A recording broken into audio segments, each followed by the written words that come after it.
말씀은 욥기서 38장 1절에서 7절까지 되겠습니다. 욥기서 38장 1절에서 7절까지 말씀 제가 봉독에 올립니다. 38장 1절에서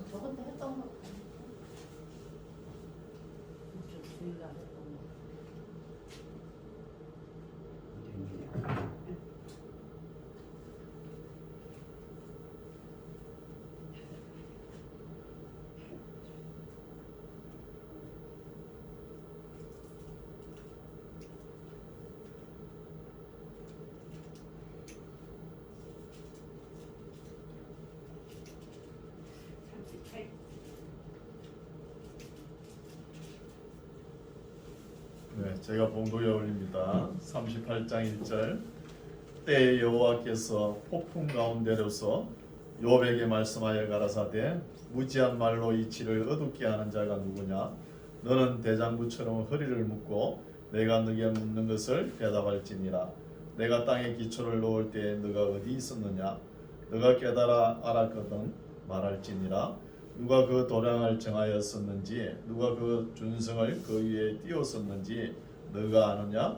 그 주초는 무엇 위에 세웠으며 그 모퉁이 돌은 누가 놓았었느냐?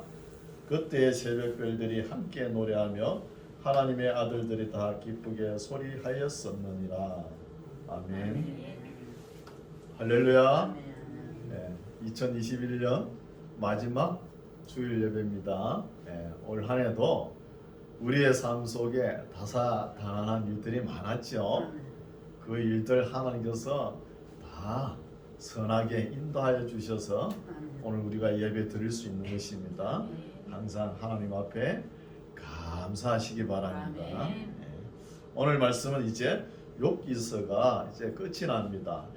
이때까지 욥의 친구들과 욥의 변론을 들어봤죠. 들어보니까 욥의 친구들은 욥을 정죄하지도 못하고 또 욥도 이야기하는 거 보니까 제가 뭐가 있는데 이렇게 고통을 주냐 하면서 욥의 문제가 해결이 되지 않았어요. 친구들이 계속 욥을 죄로 추궁하면서 말을 계속 이어갔다 그러면은 욥도 아마 하나님 앞에 더 큰 실수를 했을 거예요. 더 죄를 지었을 수도 있는 거예요. 그래서 우리가 하나님 앞에 별로 아는 것도 없으면서 자기 고집을 막 부리고 그러면 안 되는 거예요. 욥기서를 읽을 때 우리가 받을 교훈들이 이거예요. 사람들이 뭘 안다고 해도 그거 아주 일천한 거예요. 미비한 것입니다. 하나님 앞에서는. 그래서 하나님 앞에 항상 교만할 끈기가 없지요. 겸손해야 되는 거예요. 겸손한 자세로. 또 하나님의 말씀을 전적으로 읽고 이해하고 내 선한 양심에 받아들이는 사람들은 말수가 적어요. 말수가. 신앙이 무르익어갈 때 잠잠해지는 거예요. 하나님 앞에 우리가 무슨 말을 할 것입니까? 그냥 감사합니다. 이것뿐이에요. 그래서 이제 욥의 친구 욥의 말도 다 들어봤으니까 하나님의 말씀을 들어봐야 되겠죠. 설교 제목이 폭풍 같은 하나님의 말씀이라는 제목으로 은혜 받고자 합니다. 자, 읽어봅시다. 하나님께서 어떤 말씀을 하시는지. 때에 여호와께서 폭풍 가운데로서 욥에게 말씀하여 가라사대 무지한 말로 이치를 어둡게 하는 자가 누구냐? 욥이 나름대로 하나님 앞에 바르게 이야기를 했다 그래도 하나님 보시기에는 이치를 어둡게 하는 무지한 말이었다는 거예요. 누구냐? 너는 대장부처럼 허리를 묶고 내가 네게 묻는 것을 대답할지니라. 욥 보고 먼저 이제 물어보는 것이죠. 내가 땅에 기초를 놓을 때에 너가 어디 있었느냐? 너가 깨달아 알았거든? 말해보라는 거예요. 하나님께서 계속 욥 보고 이제 말해봐라. 네가 그렇게 하나님께서 나를 만나가지고 내 죄가 무엇인지 하나님 앞에 물어보겠다 그랬는데 그래 옳다 한번 물어보라니까. 하나님 앞에 말 한마디 못합니다. 욥이 못할 수밖에 없지요. 하나님의 뜻을 온전히 모르잖아요. 그래서 하나님께서 욥에게 지적하는 것이 너가 별로 아는 것도 없으면서 왜 그래 아는 척 했냐는 거예요. 여러분 사람이 뭘 안다 그러죠. 자기 나름대로 열심히 공부해가지고 지식이 있다 지혜가 있다 그러면서 뭐 유튜브에 나와서 떠드는데 그분 실제 알맹이를 보면은 별것 아니에요. 여러분 대학 도서관에 한번 가보세요. 책이 막 몇만 권이 있잖아요. 거기 가가지고 내가 읽은 책이 몇 권이었는지 한번 보세요. 참 미천합니다. 미비한 거예요. 이런 거 없어요. 지식 자랑해봤자 남한테 내볼 게 없는 거예요. 그래서 욥을 지적하는 것이 네가 무지한 말로 별로 아는 것도 없으면서 아는 척 하는 것, 이게 욥의 첫 번째 하나님 앞에 교만이라는 거예요. 첫 번째로. 그 5절 누가 그 도랑을 정하였었는지 누가 그 준성을 그 위에 띄웠었는지 너가 아느냐? 또 그 주초를 무엇 위에 세웠으며 그 모퉁이 돌은 누가 놓았었느냐? 그때에 새벽 별들이 함께 노래하며 하나님의 아들들이 다 기쁘게 소리하였었느니라. 이거 너 아냐? 이거죠. 하나님께서 그것도 모르면서 그래 아는 척하냐 이겁니다. 8절 바닷물이 태에서 나온 같이 넘쳐 흐를 때에 문으로 그것을 막은 자가 누구냐? 바닷물이 네가 넘치는데 그걸 막아본 자가 누구냐? 땅과 바다가 구분되어 있고 하나님께서 하신 거잖아요. 물론 이거는 중력의 힘에 의해서 하지만 9절 그때에 내가 구름으로 그 의복을 만들고 흑암으로 그 강보를 만들고 계한을 정하여 문과 빗장을 베풀고 또 이르기를 너가 여기까지 오고 물 보고 이르기를 여기까지 오고 넘어가지 못하리니 너 교만한 물결이 여기서 그칠지니라 하였었노란 거예요. 여러분 우리가 볼 적에는 바다가 있고 육지가 있고 육지에는 초목이 무성하고 살아보니까 그냥 이런갑다 생각하죠. 이 모든 것들이 하나님의 솜씨라는 거예요. 이건 또 왜 버텨냅니까? 중력으로 버텨내는 거예요. 중력으로. 우리 하나님께서 이 지구라는 별을 창조하실 때 동그랗게 하셨잖아요. 이게 뱅뱅뱅뱅 돌아가는데 어디가 물이고 어디가 하늘이고 어디가 위고 어디가 낮고 어디가 높고 이걸 어떻게 알아요 우리가? 4차원 세계를 모르는 거예요. 우리가 높다 그러면은 우리 키에 비교해가지고 높은 거구나 이렇게 생각하고 이렇잖아요. 낮은 건 낮게 우리보다 낮으니까 낮게 보이고 지구가 돌아가는데 어떻게 그걸 압니까? 아무리 높은 빌딩을 뒤도 지구를 뺑 돌려보세요. 그 제일 밑이 될 수 있잖아요.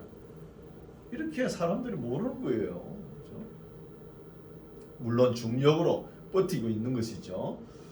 12절 너가 낮은 날부터 아침을 명하였었느냐 새벽으로 그 처소를 알게 하여 그것으로 땅끝에 비치게 하고 악인을 그 가운데서 구축한 일이 있었느냐 땅이 변하여 진흙이 인친 것 같고 만물이 옷같이 나타나되 악인에게는 그 빛이 금한 바 되고 그들의 높이 든 팔이 꺾이었느니라. 너가 바다 근원에 들어갔었느냐 깊은 물 밑으로 걸어 다녀 봤느냐 사망의 문이 너에게 나타났었느냐 사망의 그늘진 문을 너가 보았었느냐 땅의 넓이를 너가 청량하였었느냐 알거든 말해봐라. 누가 이거 알아? 모르잖아요. 한마디도 대답을 못하는 거예요. 욥이 자기 딴에 아는 척 많이 했잖아요. 동방의 의인이라 그러면서 했는데도 우리가 점수를 줘도 한 70점 나오는 게 잘 받았는데도 하나님 앞에는 아무 보잘것없다는 거예요. 하나님이 무슨 말을 하십니까? 지금 창조 이야기를 하니까 거기에 말문이 막혀버린 거예요. 19절 광명의 처소는 어느 길로 가며 흑암의 처소는 어디냐? 너가 능히 그 지경으로 인도할 수 있느냐? 그 집의 길을 아느냐?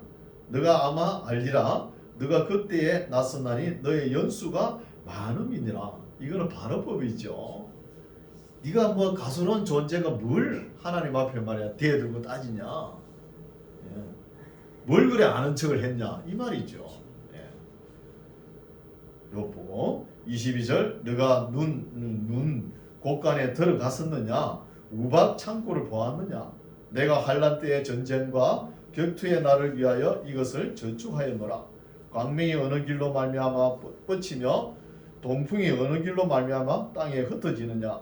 누가 폭우를 위하여 길을 내었으며 우리의 번개 길을 내었으며 사람 없는 땅에 사람 없는 광야에 비를 내리고 항무하고 고고한 토지를 축축하게 하고 연한 풀이 나게 하였느냐? 비가 아비가 있느냐? 이슬 방울은 누가 낳았느냐? 대답해봐라. 못하죠. 29절 얼음은 또 네 태에서 났느냐? 공중의 서리는 누가 낳았느냐? 물이 돌같이 굳어지고 해변이 어느니라? 너가 묘성을 며 떨기 되게 하겠느냐? 묘성이 한 무더기가 뭉쳐있는 거 네가 이렇게 할 수 있느냐? 하늘의 별이 삼성의 띠를 풀겠느냐? 너가 12궁성을 때를 따라 이끌어내겠느냐? 북두성과 그 속한 별들을 인도하겠느냐? 너가 하늘의 법도를 아느냐? 하늘로 그 권능을 땅에 베풀게 하겠느냐는 거요.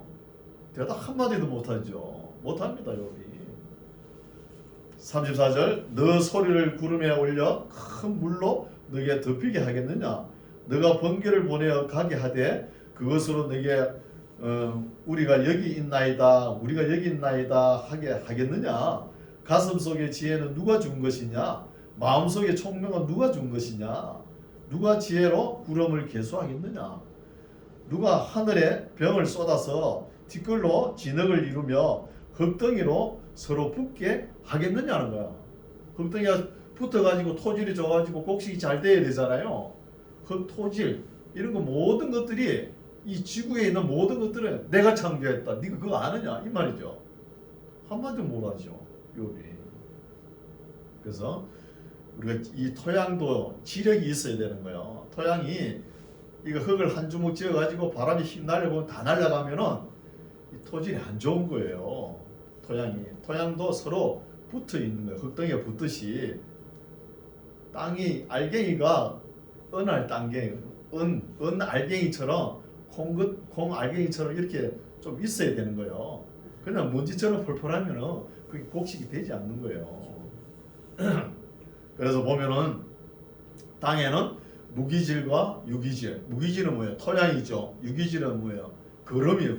거름 안에 박진의 낙엽 같은 거. 그 안에 또 뭐가 살아요? 미생물이 있잖아요. 물 1g, 그죠? 또 최적으로 따르면 1cc가 뭐냐? 가로 세로 높이 1cm잖아요. 거기에 미생물이 1억 마리에서 10억 마리가 있어야 이 땅이 좋은 거예요. 그래야 곡식이 풍성한 거예요.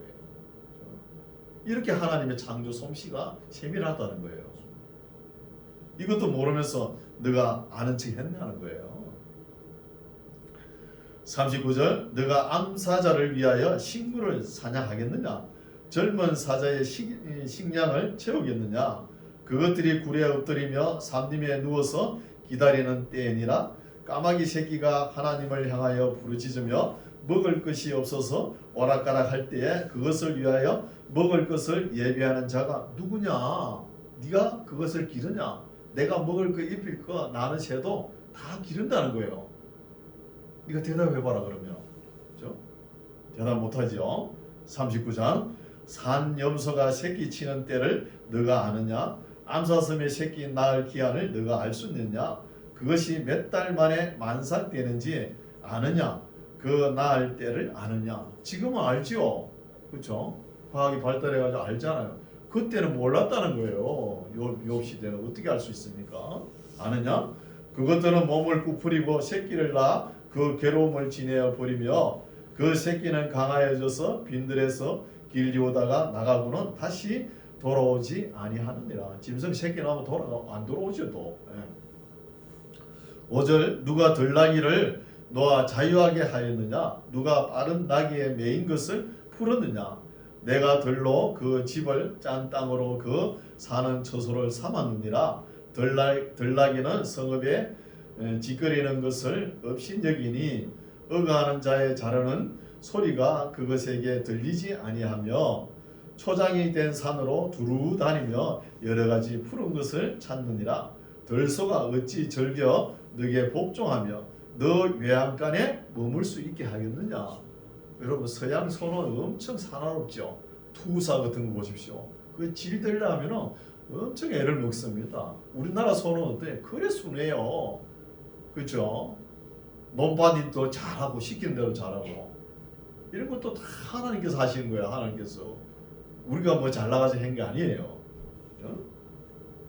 10절 너가 능히 줄로 들소를 메어 이랑을 갈게 하겠느냐? 그것이 어찌 골짜기에서 너를 따라 쓰레기를 하겠느냐? 쓰레기를 끊겠느냐? 그것에 힘이 많다고 너가 그것을 의지하겠느냐? 너 수고하는 일을 그것에게 맡기겠느냐? 그것이 내 곡식을 집으로 실어오며 너 타작마당에 곡식이 모이기를 그것에게 의탁하겠느냐는 거예요. 하나님께서 소를 아주 순하게 만들었으니까 사람이 부리는 거잖아요. 13절 또 타조에 대해서 이야기해. 타조는 절거이 그 날개를 친다마는 그 깃과 틀이 인자를 베푸지 않아요. 불쌍히 여기지 않는 거예요.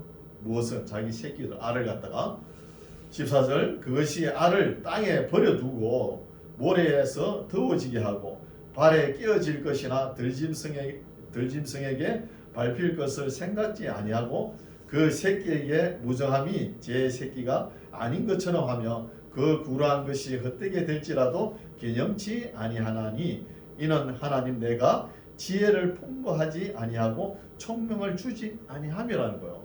이 타자 보고 인정도 없고 싸가지도 없고 이렇게 하나님께서 만들었다는 거예요. 지혜도 없게 멍청하게 자기가 알을 낳아가지고 알이 새끼가 되는데 그걸 품지도 않고 닭하고도 더 싸가지가 없죠. 닭보다도. 그렇죠? 알을 품지도 않고 그냥 알을 낳아놓고 그냥 가버린 거죠. 그러면서 진작 자기가 위급할 때는 또 이렇게 합니다. 19절 그러나 그 몸을 떨쳐 뛰어갈 때에는 말과 그 산자를 경히 여긴다는 거예요. 말보다 더 빠르다는 거예요. 이 타조가 자기가 위급해가지고 도망갈 때는 시속 90km로 도망갑니다. 엄청 빨라요. 말보다 더 빠르죠. 자기 살려고는 그렇게 하지만 알을 뭐 이렇게 새끼가 잘 부화할 수 있도록 그런 도움을 하나도 하나님께서 지혜를 풍부하지 않았다는 거예요. 명철함을 주지 않았다는 것입니다. 19절 말의 힘을 너가 주었느냐? 이제 말에 대해서 이야기하죠. 그 목에 건달리는 갈기를 너가 입혔느냐? 너가 그것으로 메뚜기처럼 뛰게 하였느냐? 그 위험스러운 콧소리가 두려우니라. 그것이 골짜기에서 거이고 힘 있음을 기뻐하며 앞으로 나아가서 군사들을 맞대고 또 두려움을 비웃고 놀라지 아니하며 칼을 당할지라도 물러나지 아니하니 그 위에서는 전동과 빛난 작은 창과 큰 창이 쨍쨍하며 소리하며 땅을 삼키듯이 맹렬히 성내며 나팔 소리를 들으며 머물러 서지 아니한다는 거예요. 말이 나팔 소리 나는 대로 소소히 울며 멀리서 싸움 냄새를 맡고 장관의 호령과 떠드는 소리를 듣는다는 거예요. 그러니까 말이 전쟁용 으로 사용되잖아요. 무기로 말을 이용하지 않습니까? 그 전쟁에 뭐 총소리나 이런 무기 소리에 겁을 내 가지고 말이 전진을 하지 못한다 그러면 어떻게 전쟁을 할 수 있습니까? 전쟁을 겁을 안 낸다는 것이죠. 26절 매에 대해서 이야기했죠.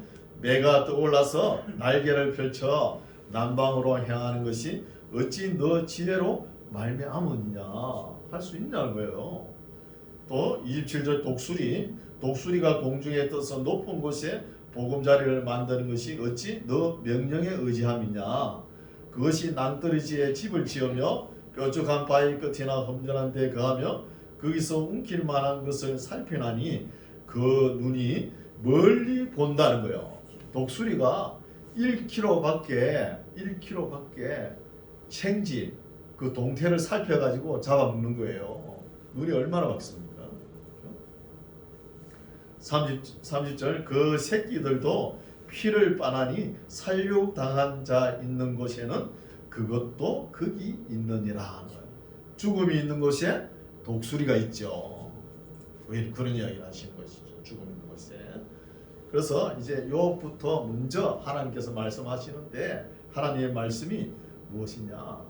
너가 별로 아는 것도 없으면서 교만하게 뭐 나보고 뭐 별로 내보자고 이걸 지적하는 것이죠. 사람이 뭘 알아도 하나님 앞에는 그냥 순종하고 감사할 뿐입니다. 뭐 좀 안다고 뭐 나서고 그러면 안 되는 거예요. 그건 아직 신앙이 덜 여무른 거예요. 신앙이 아주 하나님 말씀으로 꽉 찬 사람은 어디 가나 조용합니다. 목사님들 모임에도 그렇고 다 똑같아요. 세상 모임처럼 보면 앞에 나와가 내가 뭐 어쩌고 이랬었는데 그 사람 딱 안에 자세히 들어보면 별로 내용이 없으니까 막 큰 소리로 빵빵 치는 거예요. 내용 있는 사람은 큰 소리 안 합니다. 맨 나중에 차분하게 이야기하죠. 그렇죠? 여러분 우리도 욥처럼 이렇게 걸려들 수 있어요. 욥이 얼마나 훌륭합니까? 우리가 말을 들어봐도 동방의 의인 3대 의인이잖아요. 구약에 노아, 다니엘, 욥 3대 의인으로 치는 사람인데 그렇게 말을 잘하고 지혜가 충만한 사람인데 그죠? 하나님께서는 질책하잖아요. 우리도 우리 나름대로 지혜롭다, 충만하다 모든 것들이 이렇게 생각하지만 교만할 수 있다는 거예요. 40장 여호와께서 또 욥에게 말씀하여 가라사대 변박하는 자가 전능자와 다투겠느냐 하나님과 변론하는 자는 대답할지니라는 거예요. 대답해보라는 거예요. 변론해봐라. 이렇게 하니까 욥이 이렇게 말을 많이 했죠. 친구들은 하나도 도움이 안 되고 그렇죠? 또 욥은 자기가 죄가 뭔지 모르잖아요. 모르니까 하나님을 만나가지고 내가 꼭 말을 해야 되겠다 그랬잖아요. 그래 하나님께서 말할 기회를 주니까 말을 못하는 거예요. 하나님 뭐 창조 솜씨에 한번 자랑했더니 뭐 말을 못 꺼내는 거예요. 욥이 3절 욥이 여호와께 대답하여 가로되 나는 미쳐나오니 무엇이라 주께 대답하리까 손으로 내 입을 가릴 뿐임이라 하는 거예요. 손으로 더 이상 말할 수가 없습니다. 제가 뭐 죄를 알아보려고 했는데 하나님 말씀을 듣고 보니까 그 아무것도 아니네요 이 말이죠. 그래서 우리가 하나님의 하시는 일도 동방의 의인 욥도 모르는 거예요. 오늘날도 마찬가지입니다. 뭐 신학적 유명한 사람이 뭐 하나님 뜻을 안다고 책을 갖다가 막 한 페이지 수만 많게 번역을 해놔가지고 그 읽다가 죽어요. 읽다가 하나님 뜻을 싹 감춰버리고. 5절 내가 한두 번 말하여 싸운저 다시는 더하지도 아니하겠고 대답지도 아니하겠습니다. 그런 거예요. 그러면서 6절 여호와께서 폭풍 가운데서 욥에게 또 말씀을 더하시죠. 말씀하여 가라사대 너는 대장부처럼 허리를 묶고 내가 너에게 묻는 것을 대답할지나 또 대답해보라. 너가 내 심판을 피하려느냐 스스로 어렵다 하려 하여 나를 불의하다 하느냐. 욥이 이런 말 했죠. 친구들이 와서 아무도 안 되니까 하나님을 만나가지고 이렇게 따져보려고 하고 또 하나님께서 욥에게 이렇게 하시는 거 보니까 내가 아무 죄도 없는데 이런 고통을 주니까 징계를 주고 고통을 주니까 하나님 공평하신 하나님 맞습니까? 이렇게 원망하지 않습니까? 그 이야기를 하나님께서 들으시고 지금 말씀하시는 거예요. 너가 뭐 내 심판을 피하려 하느냐 또 스스로 어렵다 하려 하여 나를 뭐 불의한 사람으로 생각하냐 이렇게 하느냐는 거예요. 여러분 하나님의 판단은 정확하십니다. 하나님의 판단을 가지고 사람이 좌지우지하면 안 돼요. 여러분 사도 바울이 어떤 말을 했습니까? 너희에게나 다른 사람에게나 판단받는 것은 내게는 지극히 작은 것이다 그러잖아요. 그러시면서 나도 나를 판단하지 아니하고 나를 판단하실 이는 주님이시다 그러지 않습니까? 그래서 그 당시에 최고의 지혜자 이 욥도 자기가 나름대로 판단하고 하나님 앞에 말을 했지만 온당치 못하다는 거예요. 우리 예수님 당시에도 그때 종교 지도자들 이스라엘 백성들이 뭐라 그랬어요? 예수님 보고 귀신의 왕 바알체불을 집힌 자다 이렇게 하자. 또 사도 바울 보고는 나사렛 예수 이다이라고 그러고 또 연병을 퍼지는 사람이라고 그러고 이런 말을 했잖아요. 사람이 판단하는 거 이거 다 온당치 않습니다. 사람이 판단하는 것은. 그래 사람들이 하는 소리에 너무 귀를 기울여 가지고 할 일을 못하고 이러면 안 되는 거예요. 사람이 아무리 정확하게 우리 세상 재판도 1심, 2심, 3심, 최고 대법원까지 재판을 해도 그거 정확하지 않잖아요. 그것도 온당치 않다는 거예요. 그래서 사도 바울이 내가 한 일에 대해서 내가 아무것도 자책할 것이 없지만 이 일로 인하여 어려움을 받지 못한다는 거예요. 이런 말씀을 알아야겠죠.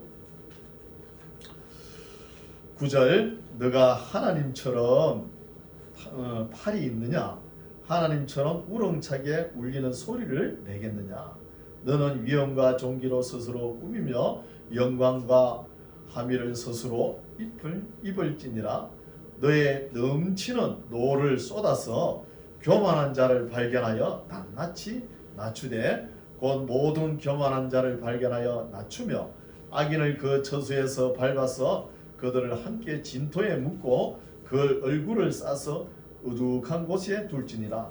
이렇게 하면 뭐죠? 그리하면 뭘 하면이죠?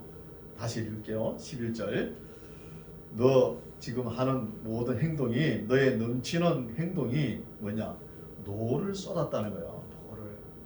욥이 뭐 했죠? 하나님을 원망하고 생애를 저주하고 이렇게 했잖아요. 원망하고 불평하고 기도했잖아요. 이 노를 쏟아서 교만한 자를 발견하여 낱낱이 낮추라는 거예요. 너 그 자체가 교만하니까 낮추라는 거예요. 낮추고 12절 곧 모든 교만한 자를 발견하여 낮추며 악인을 그 처소에서 밟아버리라는 거예요. 악을 멀리하고 또 그들을 함께 진토에 묻어버리고 그 얼굴을 싸서 어둑한 곳에 두라는 거예요. 이 말은 뭐예요? 교만한 거, 우리가 지금 노를 발해가지고 하나님 앞에 죄를 지은 거, 욥이 죄가 뭐예요? 아는 것도 없으면서 별로 아는 척하는 거, 이게 죄라는 거예요. 이런 것도 다 진토에 발로 밟아가 진토에 묻어버리고 저 어둑한 곳에 버리면은 14절 버리면은 그리하면 너 오른손이 너를 구원할 수 있다고 누가? 내가 하나님께서 인정한다는 거예요. 무슨 뜻인지 아시겠습니까? 인정한다는 것이죠. 그래서 우리가 평소에는 사람들이 사람을 잘 몰라요. 우리가 다 어떻게 압니까? 평소에 뭐 얼굴을 봐도 몰라요. 그분들하고 대화를 해봐야 아는 거예요. 대화를 해보고 또 그 사람이 어려움이 딱 닥쳤을 때 이 본성이 나타나는 거예요. 사람이. 그렇잖아요. 그런 이야기를 하는 것이죠. 본식에는 이 제약이 막 드러나는 거예요. 여러분 집에 구조물통 있죠. 음식 다 하고 구조물통 그걸 이렇게 담아놓고 가만히 놔두면은 그 위에 물은 어때요? 막죠? 막잖아요. 그걸 갖다가 작대기를 갖다가 가져와가지고 희희 한번 젖어 보세요. 밑에 찌끄대기가 막 올라오죠. 올라오면서 이 제약 덩어리가 다 드러나는 거예요. 다 드러나는 거예요. 이 덩어리를 다 낮추라는 거예요. 낮추면은 내가 인정하리라. 15절 이제 소같이 풀을 먹는 또 하마를 하나님께서 자랑하십니다. 하마를 볼지어다 내가 너를 지은 것 같이 그것도 지었느니라. 그 힘은 허리에 있고 그 세력은 배의 힘줄에 있고 그 꼬리 치는 것은 백향목. 하마가 꼬리 칠 정도로 꼬리가 깁니까? 그렇죠. 좀 번역이 그렇죠. 여기서 하마라는 것은 히브리어로 베로트란 단어인데 코끼리 또한 거대 식물, 이 식물을 나타내는 단어예요. 대형 식물을. 근데 꼬리를 친다는 건 벌입니까? 하마는 아니겠고 아마 공룡 정도 아닌가 생각해요. 공룡이 이때까지 살아있었다 그러면 노아 홍수 이후에도 공룡이 유지됐다는 거 아닙니까?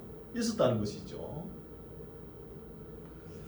그래서 그 꼬리치는 것은 벽향목이 흔들리는 것 같고 그 넓적다리 힘줄은 서로 연락되었으며 그 뼈는 녹간 같고 그 가리대는 철장 같은. 가리대가 뭐죠? 가리대? 갈비뼈를 이야기하는 갈비뼈. 갈비뼈는 철장 같으니 그것은 하나님의 창조물 중에 으뜸이라는 거예요. 아그가 그것을 지은 자가 칼을 주었고 모든 들짐승에 노는 산은 그것을 위하여 신구를 내느니라. 그것이 연 줄기 아래나 발바 가운데나 못 속에 엎드리니. 이러니까 이 동물은 뭐 어떤 거죠? 양서를 하는 거예요. 물과 육지로 왔다 갔다 하는 거. 예, 이 파충류 양서류겠죠. 엎드리니 22절 연 그늘에 덮으며 시내 버들이 둘렀구나. 하수가 창일한다 할지라도 그것이 놀라지 않고 요단강이 불어 그 입에 미칠지라도 자약한다는 거야. 대연하게 있다는 거예요. 아무리 물이 와도 대연하게 있다. 그것이 정신 차리고 있을 때에 누가 능히 잡을 수 있겠으며 갈고리로 그 코를 깰 수 있겠느냐. 악어 같으면. 그렇죠? 지금은 뭐 잘 잡죠. 악어도. 그때는 어떻게 잡을 수 있겠느냐는 거예요. 41장 너가 능히 낚시로 악어를 낚을 수 있겠느냐? 노끈으로 그 혀를 맬 수 있겠느냐? 줄로 그 코를 깰 수 있겠느냐? 갈고리로 그 아가미를 깰 수 있겠느냐? 그것이 어찌 너게 연속 강구하겠느냐? 유순한 말로 너게 이야기하겠느냐? 어찌 너와 계약하고 영영이 내 종이 되겠느냐? 너가 어찌 새를 놀리는 것 같이 그것을 놀리겠으며 내 소녀들을 위하여 그것을 메어두겠느냐? 어찌 어부의 때가 그것으로 상품을 삼아 상구들 가운데 나눌 수 있겠느냐? 팔 수도 있겠느냐? 뭐 잡아야 팔죠. 너가 능히 창으로 그 가죽을 찌르거나 작살로 그 머리를 찌를 수 있겠느냐? 손을 그것에게 좀 대어보라. 싸울 일이 생각나서 다시는 아니하리라. 잡으려는 소망은 헛것이라. 그것을 보기만 하여도 낙담하지 않겠느냐? 아무도 그것을 격동시킬 용맹이 없거든 능히 나를 당할 자가 누구냐는 거예요. 하나님 앞에 누가 따져보겠다는 거예요.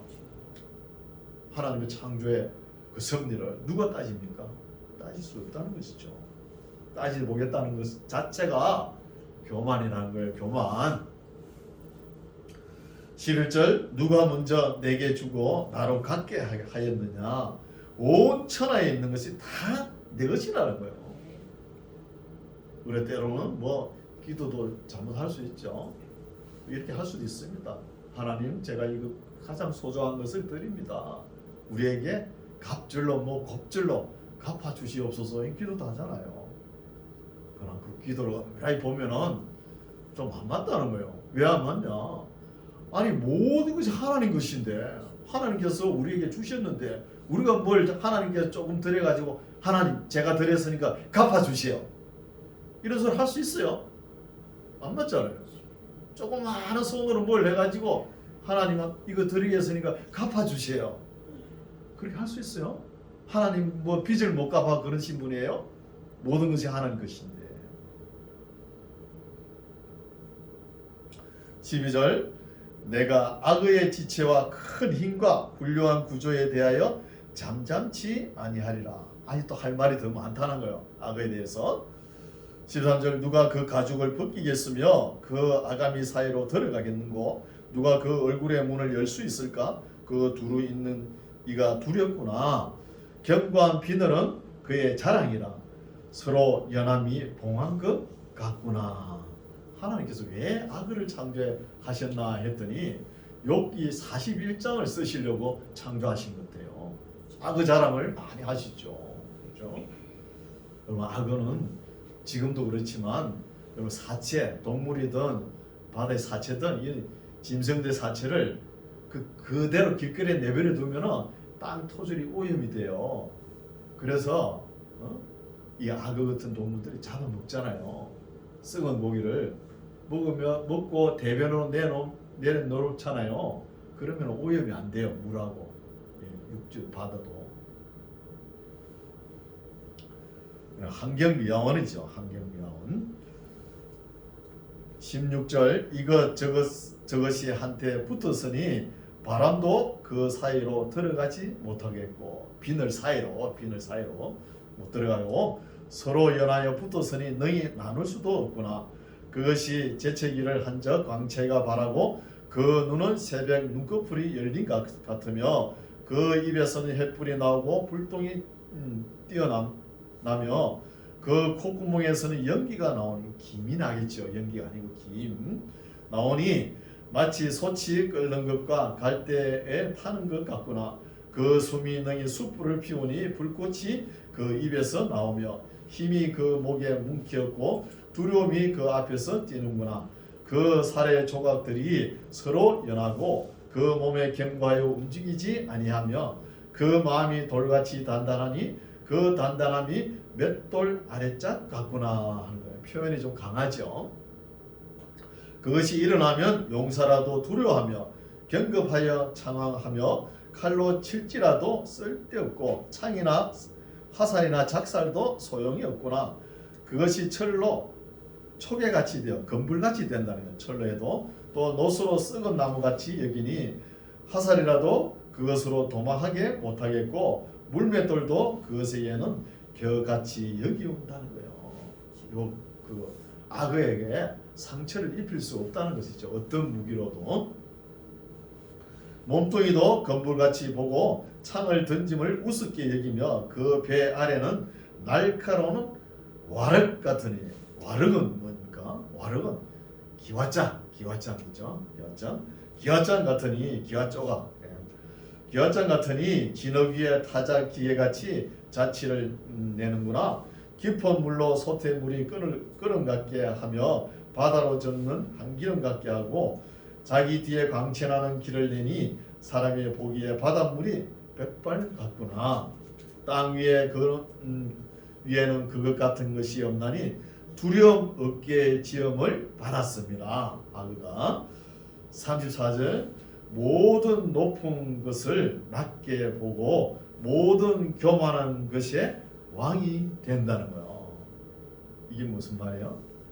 왕이 사탄을 상징한다는 거예요. 사탄, 악어라. 사탄을 상징할 수 있다는 거예요. 악어가. 그렇죠?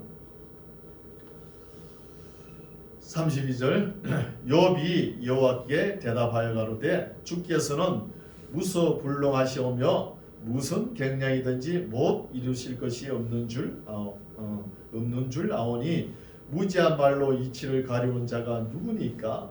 내가 스스로 깨달을 수 없는 일을 말하였고 스스로 알 수 없고 헤아리기 어려운 일을 말하였나이다. 내가 말하겠사오니 주여 들으시고 내가 주께 묻겠사오니 주여 내게 알게 하옵소서. 내가 주께 대하여 귀로 듣기만 하였사더니 이제는 눈으로 주를 배웁나이다 하면서 욥이 회개하는 거예요. 그러므로 내가 스스로 화나고 티끌과 제 가운데서 회개하나이다 하면서 욥의 말이 그치는 거예요. 욥이 참 의기창창해가지고 하나님만 만나기만 하면은 내가 한번 따져보겠다 했는데 하나님께서 창조 섭리의 말씀을 악어를 내세우고 독수리를 내세우고 타조를 내세우고 몇 가지 소를 들소를 내세우고 몇 가지 자랑했더니 그냥 욥이 입을 닫아버리죠. 그 죄를 짓고 안 짓고 그런 문제가 아니라는 거예요. 7절 여호와께서 이제 결론입니다. 여호와께서 욥에게 이 말씀을 하신 후에 대만 사람 엘리바스 대표적으로 또 나이 든 사람이니까 이야기하죠. 엘리바스에게 이르시되 내가 너와 너 두 친구에게 노하노니 이는 너희가 나를 가리켜 말한 것이 내 종 욥의 말같이 정당하지 못함이니라. 이 말씀도 우리가 새겨드려야 되죠. 지금 욥의 세 친구들은 욥이 무슨 죄가 있을 것이다 하면서 계속 죄를 추궁했잖아요. 욥이는 사람 보고 이야기했는데 사람 보고 이야기한 것이 하나님 보고 이야기했다는 거예요. 하나님께서 우리의 길을 지으셨으니까 다 듣고 이렇게 평가를 내리시는 거예요. 8절 그런즉 너희는 수송아지 7과 수양 7을 취하여 내 종 욥에게 가서 너희를 위하여 번제를 드리라. 내 종 욥이 너희를 위하여 기도할 것인저 내가 그를 기쁘게 받으리니 너희의 우매한 대로 너희에게 갚지 아니하리라. 이는 너희가 나를 가리켜 말한 것이 내 종 욥의 말같이 정당하지 못하다는 거예요. 그러니까 욥의 세 친구들도 하나님의 말씀을 제대로 끝까지 읽어보고 하나님이 이런 분이다 저런 분이다 말을 해야지 그냥 욥에게 그냥 친구라고 함부로 말을 한 것을 하나님께서 다 듣고 이렇게 질책하시는 거예요. 우리가 사람에게 말을 해도 함부로 하나님을 끌어들여가지고 하나님께서 이렇게 하라 그랬다 점쟁이처럼 그런 말 하면 안 돼요. 하나님이 이렇게 하라겠다. 여러분 하나님께서 이렇게 하라 그러셨다 그러면은 그런 말 할 정도 되면은 창세기부터 계시록까지 다 내용 다 알고 그런 말을 하시오. 성경 한 권도 읽지도 못하면서 하나님께서 이렇게 하라 그랬다 그러면서 오늘은 목사님들 정신없이 그런 말을 많이 합니다. 특히 누가 많이 하나? 여자 목사님들이 많이 감정이 이끌려가지고 하나님이 이러신 분이다 저러신 분이다 이렇게 말을 할 정도 되면은 신앙이 아주 무르익어야 되는 거예요. 읽어보지도 안 하고 말이야 하나님 말씀. 9절 이에 대만 사람 엘리바스와 수아 사람 빌닷과 나아마 사람 소발이 가서 여호와께서 자기들에게 명하신 대로 행하니라. 여호와께서 욥을 기쁘게 받으셨더라. 욥이 그 벗들을 위하여 빌매 여호와께서 욥의 공경을 돌이키시고 욥에게 그 전 소유보다 갑절이나 주신지라. 갑절은 2배입니다. 2배를 줬다는 거예요. 욥이. 그리고 곱절은 뭐예요? 곱절은 3배, 4배 이래요. 3곱절, 4곱절 그러죠. 곱절은 3배부터 시작되는 거예요.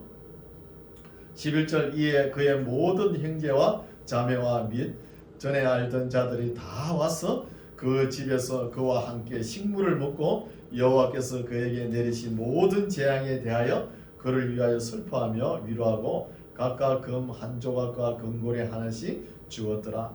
여호와께서 욥의 모년에 복을 주사 처음 복보다 더하게 하시니 그가 양 1만 4천과 2배죠. 2배 약대 6천과 소 1천 계리와 암나귀 1천을 두었고 13절 또 아들 7과 딸 3을 낳았으니 이거는 처음에 준 그대로 줬죠. 이건 2배로 주지 않았습니다. 14절 그가 첫째 딸은 여미마라 이름하였고 둘째 딸은 그시아라 이름하였고 셋째 딸은 게렌합북이라 이름하였으며 전국 중에 욥의 딸처럼 아리따운 여자가 없었더라. 그 아비가 그들에게 그 오라비처럼 산업을 주었더라. 그 후에 욥이 140년을 살며 그 아들과 손자 4대를 보았고 나이 늙어 기한이 차서 죽었더라. 이렇게 해서 욥기서가 끝나는 거예요. 욥이 처음에 하나님께서 시험하시기 전에 아들 7, 딸 3을 줬잖아요. 그것을 연대를 따져보면은 그때 나이가 한 60 정도 됐을 거예요. 그리고 지금부터 이런 한란을 시험을 받고 난 뒤에부터 지금부터 140년을 살았으니까 그럼 몇 살 살았다는 거예요? 200살을 살았다는 거예요. 200살 그 연대를 따져보니까 아브라함 시대라는 거예요. 실제 욥의 물음도 하란 우르파에 있죠. 우르에. 그게 어디냐? 특히 동남부 쪽에 지금 그쪽에 무덤이 있습니다. 그래서 욥도 우리가 욥기서를 읽어왔지만 욥도 그렇게 동방의 의인이고 지혜가 충만하지만 구약의 3대 의인이었지만 하나님의 하시는 일을 온전히 알지를 못했다는 것입니다. 하지는 못한 거예요. 욥처럼 이렇게 경건한 사람도 이런 시험을 당하는데 우리는 뭐 별로 경건하지 못하죠. 욥처럼 욥에 비하면 아무것도 아니죠. 그렇죠? 이런 시험을 충분히 당할 수 있습니다. 당할 때 교만해가지고 하나님 말씀 뭐 좀 안다고 이런 분 아닙니까 하면 따지지 말라는 거예요. 그렇죠? 항상 또 자기 자랑을 하나님 앞에 함부로 하는 거 아니에요. 여러분 목회자들이 성도님들 이렇게 뭐 자랑을 잘 안 해요. 처음에는 목사님들 뭣도 모르고 성도님들 뭐 11조 많이 나고 많이 내고 교회에 충실하고 이러면 자랑을 많이 했거든요. 자랑하고 보니까 금방 며칠 안 돼서 시험에 들어있는 거예요. 그게 하나님 앞에 자랑했다는 것이잖아요. 시험에 들 수 있는 거예요. 우리는 우리 분수를 잘 알고 우리가 아는 것도 아주 일천한 거예요. 미비하고 하나님 앞에 저도 사실 그래요. 하나님 앞에 잘한 거 별로 없습니다. 너무 못한 것만 욥 기서를 쭉 읽어보면 못한 것만 계속 생각나는 거예요. 그래서 지금부터라도 이제 깨달았으니까 참 어려운 사람 도와주고 선한 일을 많이 하려고 생각하는 거예요. 여러분도 그러시기 바랍니다. 선한 일을. 그렇죠? 그래서 지금까지 살아오니 너무나 부끄러운 일이니까 제발 천국의 문이라도 천국 문에 들어갔으면 좋겠어요. 천국 문에라도. 그렇죠? 하나님 앞에 상급과 칭찬보다는 천국 문이라도 들어갔으면 좋겠다는 거죠.